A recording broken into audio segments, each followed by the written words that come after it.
friends, welcome back to my studio. Hope you're well. I've come into the studio this morning to film for you with an idea of showing you my latest art supply purchase. I had received a gift voucher for Christmas and I went and spent that yesterday on some wonderful things. But as I came into the studio, I was also filled with so many other things I wanted to share with you, and because I tend towards an ADHD brain, I became very muddled. And I started a whole lot of projects at once.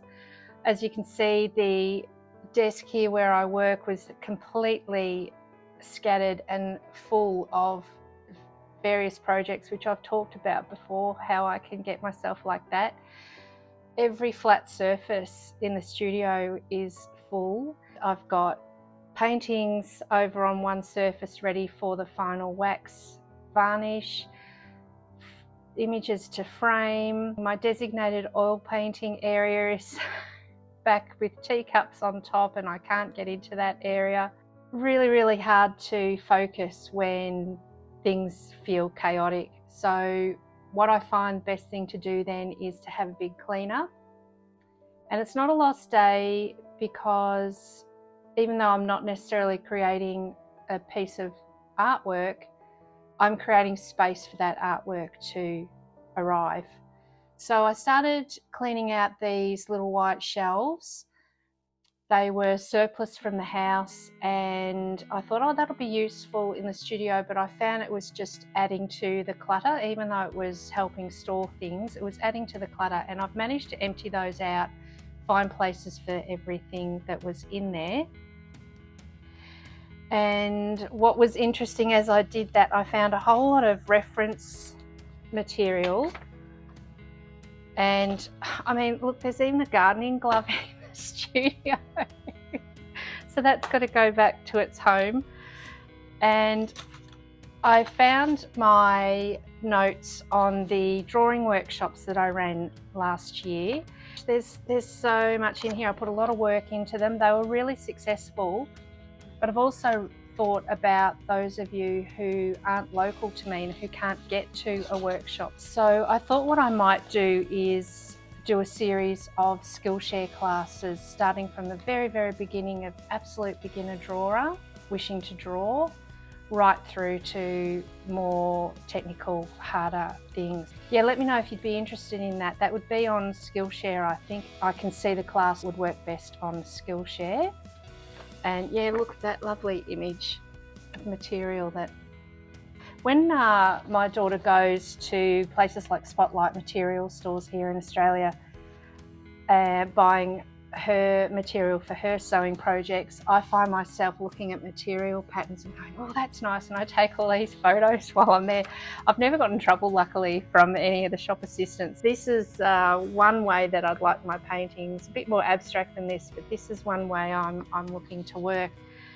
And that's part of the problem too. I've got too many, can you have too many ideas? I've almost got too much to go on with.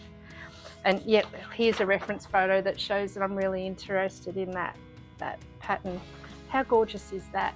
I think that might be from a cafe in Paris. And I also came across these images that I showed in a vlog a few weeks ago. And while I sorted through them and spoke about them, I haven't got them anywhere where I can actually see them and use them as inspiration. So I found, it's amazing when you clean up what you find. I found this big pegboard. It's a cork board. And so what I thought I would do in part of the process of helping organise myself and my thoughts and my space, that I would create a little bit of a mood board with all of these images that I've rediscovered today. Stay tuned in the following weeks for the art supplies that I did buy. I've shown you some of the papers last week, and yeah, there's a few more goodies. And I've also got my gel plate cards to finish. They've only got the first layer of gel plate printing on them. So I've got all the paint colours stacked there of the colours that I use, because I've still got a few blanks that I need to do. So I know what colours I've used. I've kept those paints out, so I can't pack everything up. I've also started another still life painting. I did film this, but unfortunately the camera picked up on me and not on the canvas, so the whole lot is out of focus. And I could show you, but I find it very frustrating to try and see something that's out of focus. It's better just to lose the footage and say la vie. But this, I will show you progress on this as I go in coming vlogs, and it's based on this little teapot that I've had since I was a small child. Another great reason to clean up is I'll have my studio open in March and April for 3 weekends across the Castlemaine State Festival. So again, if you're local, look up the Castlemaine State Festival site, you'll get the dates, and there's a whole lot of studios in my little town that will be open, besides heaps going on in Bendigo, Castlemaine and Daylesford. So I would love to meet you. If any of you are local to me or can make it up to my area, come and say hi, that would be wonderful. So I'll leave you now with some footage of me creating a mood board, and I hope you find it very inspiring. What's important is to still be in your creative space. Even if you're not creating a final piece or any artwork at all, it's important to the time that you've designated for studio time. Even if you're in cleaning and sorting, it's still valuable time. It's still time in your studio, rather than going, oh, it's just a mess, and not entering your space at all. And that unfortunately builds into more and more time away from your creative practice. So please use this as inspiration to get in no matter what you're doing in your creative space. Even if your creative space is just a desk or just a journal, make sure you show up to that journal every time you've designated a creative space time.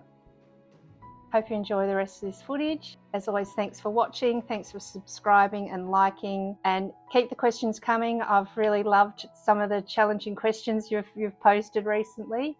Really enjoy answering those as well, and I shall see you next week. Bye.